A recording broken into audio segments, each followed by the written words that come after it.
രാവിലെ ഒന്ന് കെട്ടും പണ്ടോ നോക്കിക്കൊണ്ട് ബാങ്കിൽ പോയി ഇറങ്ങിയതായിരുന്നേ. അന്നേരത്താണ് ഇവിടെ ചേട്ടനും അനിയത്തിയും കൂടെ ഭയങ്കര വണ്ടി പെടുത്തും. ഞാൻ കണ്ടതുകൊണ്ട് തന്നെ തല്ല ഉറപ്പാണെന്ന് അറിഞ്ഞതുകൊണ്ട് മോൻ നേണ്ട ഒരു പൂവും കൊടുത്ത് വിട്ടിട്ടുണ്ട് കേട്ടോ മോളുടെ കയ്യിൽ ഷോപ്പിങ്ങിന്. തിരിഞ്ഞു നിന്ന് പൂ കൊടുക്കുന്ന ആളിനെ ഞാൻ താത്തിട്ട് കാണുന്നു. ഇവിടെ ഒരാൾ കുളിച്ചിട്ട് 2 ദിവസം ആയെങ്കിലും ഞാൻ പൂജാരിയാണെന്ന് പറഞ്ഞേണ്ട അവിടേക്ക് നിൽക്കുന്ന പൂവിനെയൊക്കെ പിടിച്ച് ചെവിയിൽ വെക്കുന്നുണ്ട്. ബാങ്കിൽ പോകാൻ ഇറങ്ങിയ ഞാൻ പോകാതെ ഇവിടെയൊക്കെ വായ നോക്കി നിൽക്കുന്നത് എന്താണെന്ന് വെച്ചാൽ ഒരു സാധനം വരാണ്ട് കേട്ടോ.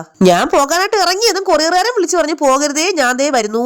നിങ്ങളുടെ ഇപ്പോഴത്തെ ബെഡ്റൂം ഒക്കെ വേറെ ലെവൽ ആക്കണമെങ്കിൽ ദേണ്ട ഈ ബെഡ്ഷീറ്റ് ഒന്ന് മേടിച്ചാൽ മതി കേട്ടോ. വിലയും കുറവാണ്, സാധനം നല്ല കിടുക്കാച്ചി ഐറ്റം ആണ്. ഈ ബെഡ്ഷീറ്റ് 3D ഒന്നും അല്ല കേട്ടോ, 7D ആണ്. അപ്പൊ തന്നെ ഒന്ന് ആലോചിച്ചൊക്കെ എങ്ങനെയായിരിക്കും ഈ സാധനം ഒന്ന്.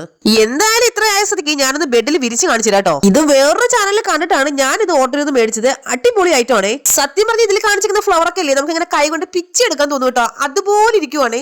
എന്റെ അമ്മയെ തലവന്നിട്ട് ഞാൻ എന്തോന്ന് വവ്വല്ല വീഡിയോ എടുത്ത ആള് നൈസായിട്ട് ക്യാമറ തിരിച്ചു വെച്ചെടുത്താണ് കേട്ടോ. ഈ ബെഡ്ഷീറ്റിന്റെ ലിങ്ക് ആർക്കെങ്കിലും വേണമെങ്കിൽ ഞാൻ മുകളിൽ റൈറ്റ് സൈഡിൽ കൊടുത്തേക്കാവേ. ഇനി അവിടെ ബെഡ്ഷീറ്റിന്റെ കാഴ്ച കണ്ടോണ്ടെന്നാ ബാങ്ക് അടക്കും കേട്ടാ. പിന്നെ ഞാൻ നേരെ അവിടെ നിന്ന് പോയത് ബാങ്കിലോട്ടാണ്. ബാങ്കിലൊക്കെ പോയിട്ട് തിരിച്ചു വരുന്നവർക്ക് ഞങ്ങൾ ഉച്ചയ്ക്ക് ഹോട്ടലിൽ കയറി ഫുഡ് കഴിച്ചായിരുന്നു കേട്ടോ. ബിരിയാണി, നെയ്ച്ചോറ്, ഊണ് എന്ന് വേണ്ട സകലമാന സാധനം ഉണ്ടായിരുന്നെങ്കിലും ഞങ്ങൾ മേടിച്ചത് പൊറോട്ടയും കടലക്കറിയാണ്. അങ്ങനെ ഫുഡൊക്കെ കഴിച്ചിട്ട് തിരിച്ചു വരുന്ന വഴിക്ക് എനിക്ക് നൈസായിട്ട് തലയ്ക്ക് ചെറിയൊരു അസുഖം ഉണ്ടായിരുന്നുണ്ട്. അയ്യേ, നിങ്ങൾ ഉദ്ദേശിച്ച സാധനമല്ല, തലവേദന. അതാണ്.